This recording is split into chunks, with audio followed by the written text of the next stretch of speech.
Hey, what is up, DCS Crew? Welcome back. Today we're going to check out a cool knife from Bestech Knives.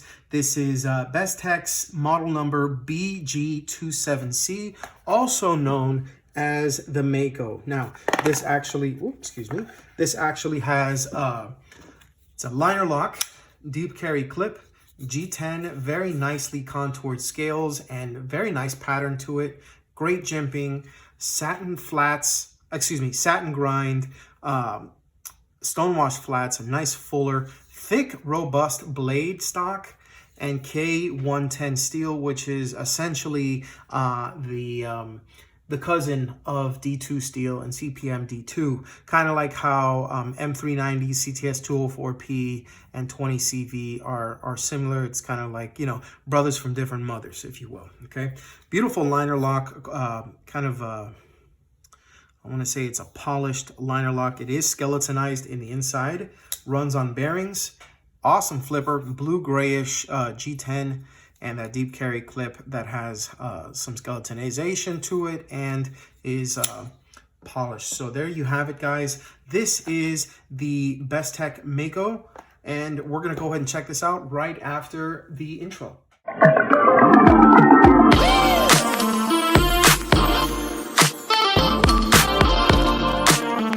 Alright guys, welcome back. Thanks so much for tuning in. Like I said earlier, this is model BG27C. This is the particular variant for the Bestech Mako. It is constructed with K110 blade steel, and it has a stonewash flat with a satin grind.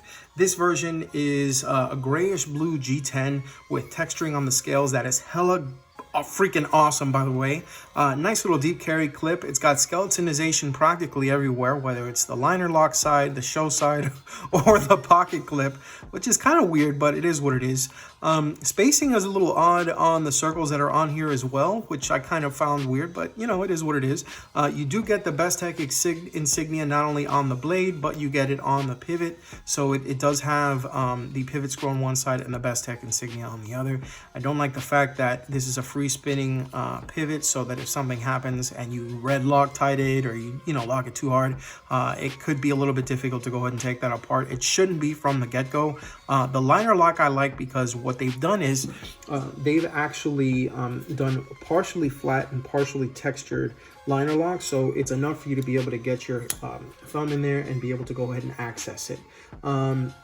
It has been tapped only for right hand tip up only, but it does have a lanyard on both sides. So if you choose not to run the deep carry clip, or if you feel that the deep carry clip is just sitting a little bit too low, the knife sits a little bit too low in the pocket for you to take out that way, you can always just use the lanyard, pull it out, and then just kind of engage it and do what you got to do.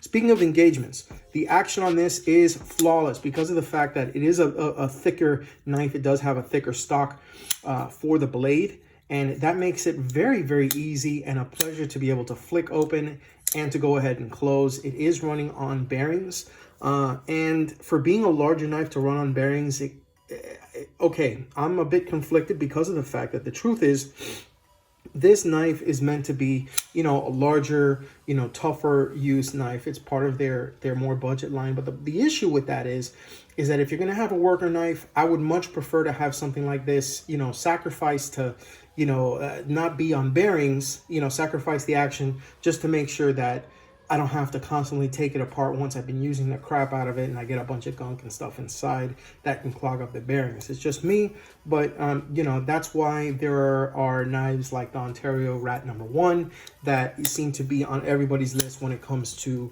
awesome work knives. So as far as sizing is concerned, I'll go ahead and take out a few knives here so you can see what the difference is. This is it next to the Benchmade North Fork.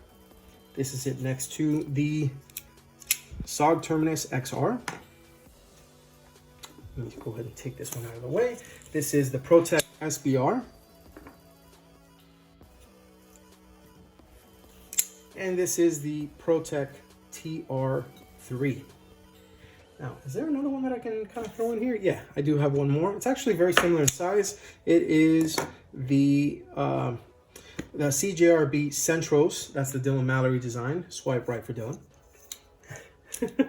And that's all for that, folks. But if you do want to see the actual stats for this knife. What I've gone ahead and done is I've put the stats on this side that I went ahead and I was able to pull from one of the, you know, the major knife websites. This knife is currently out right now, so if you have any questions outside of what the companies are actually showing you with regards to specs and blade shape, blade thickness, that sort of thing, feel free to give me a ring. Feel free to go ahead and sign off below, or just, you know, drop me an email on my website, dailycarrysolutions.com, or my Instagram page at dailycarrysolutions, and I will be more than happy to go ahead and answer you in turn. Now, like I said before, nice thick blade design. The grind is actually pretty good. It actually tapers very well.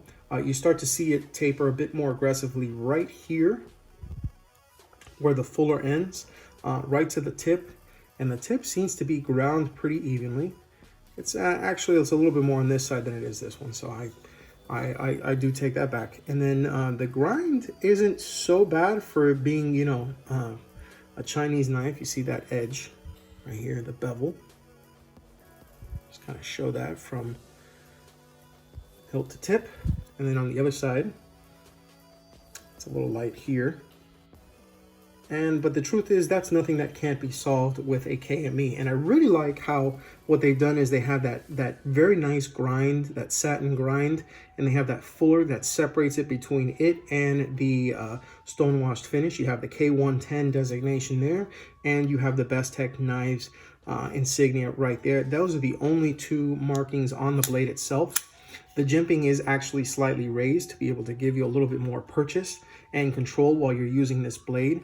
And I mean, the showstopper for me, something that I thought was really awesome, is how they've contoured these scales. They've done a lot of really good work with G10 this year, and I gotta tell you, this is no exception.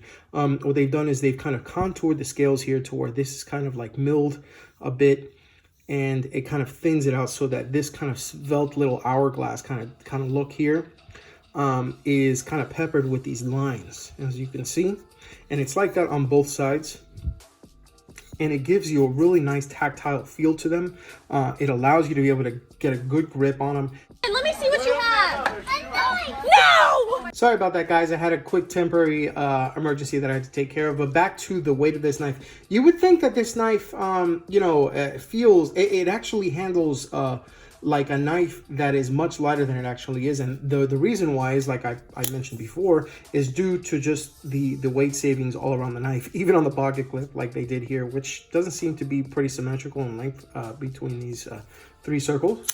But, you know, that's neither here nor there. It's just a pocket clip. And then you see back here, you can actually see the skeletonization of the liners on the liner lock side, and then you can actually see it on the presentation side. So I thought that was pretty cool.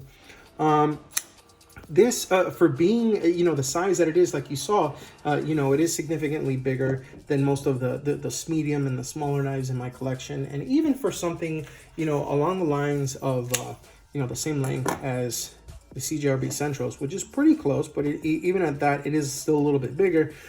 It's a lot bulkier, and it's a harder use knife in my opinion than the Centros, but it feels like it's still, you know, a nice manageable EDC. This would probably be the biggest knife that I would EDC if I had this in my pocket and I had to do some serious work to it. So definitely a badass knife, definitely worth considering, guys.